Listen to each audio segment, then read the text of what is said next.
the amount of money they charge for their services, which have proven to be a failure in this past election cycle for the Democrats, is absolutely outrageous. And so I feel what's going on, you guys? Today we have the love triangle continuing. We have Ana Kasparian, Megyn Kelly, Emma Vigeland. Ana Kasparian was on the Megyn Kelly show. What the heck? And Emma Vigeland has something to say about it. Let's get into it. It melts on contact. No one's even going to remember it 48 hours from now. Well, I mean, your hips remember the cotton candy, so there's that distinction. Here's one of the things, the galling things. Kevin mentions, George Soros. There's a very long list of billionaires on both sides that make donations, but it's 2-1 Dems to Republicans. It's the Democrats definitely outweigh the Republicans when it comes to billionaire donors.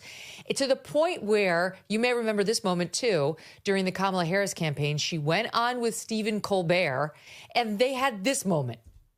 There are quite a few billionaires who support you. You are from Northern California, after all, where they grow them in fields out there. Who's your favorite billionaire? Because we all have a favorite billionaire. On three. 1, 2, 3. Oprah. I'm sorry. I claimed Oprah. You can't take her now. So, I mean, we all know this. So why is Biden doing it? It's just if you're a tech billionaire and suddenly you're part of this oligopoly that's trying to rule America with a tech iron fist? I mean, honestly, I agree with the message that Biden was trying to put out there in this speech, which I also agree. I had a difficult time getting through it. It was kind of boring for me. So I got through maybe 25%. Tried to watch it multiple times, could not get through it. But in regard to the message that he's trying to put out there in regard to, corporate rule in America and money in politics in America, that is an accurate message. But you both make a great point about how money in politics has corrupted both political parties. And for the Democrats to pretend as though they're totally innocent of this is ridiculous to me, especially considering what we experienced in the last election cycle. I mean, Kamala Harris raised far more money than the Trump campaign did. And in fact, she raised far more dark money than the Trump campaign did. What are you talking about, Ana Kasparian? Oh my God. Are you serious right now? Are you freaking serious right now? Dark money? Dark money? What about Twitter? What about freaking Elon Musk? Literally going and stealing the whole election through Twitter. And before people want to say, oh, they did that on Facebook, they did that on it. Shut up. Shut up. Elon straight up turned Twitter into a white supremacy website, dude. Talking about money? Talking about, and Ana Kasparian, what are you doing? What are you talking about? Seriously, what are you freaking saying? And then she moved forward in essentially squandering all of that money. And I think this past election really shows the kind of grift that exists within our election cycles, because that money gets spent with all these consultants and all these various, PR groups, and the amount of money they charge for their services, which have proven to be a failure in this past election cycle for the Democrats, is absolutely outrageous. And so I feel like our elections have become more. It takes one to know one, huh? It takes one grifter to know one grifter, huh?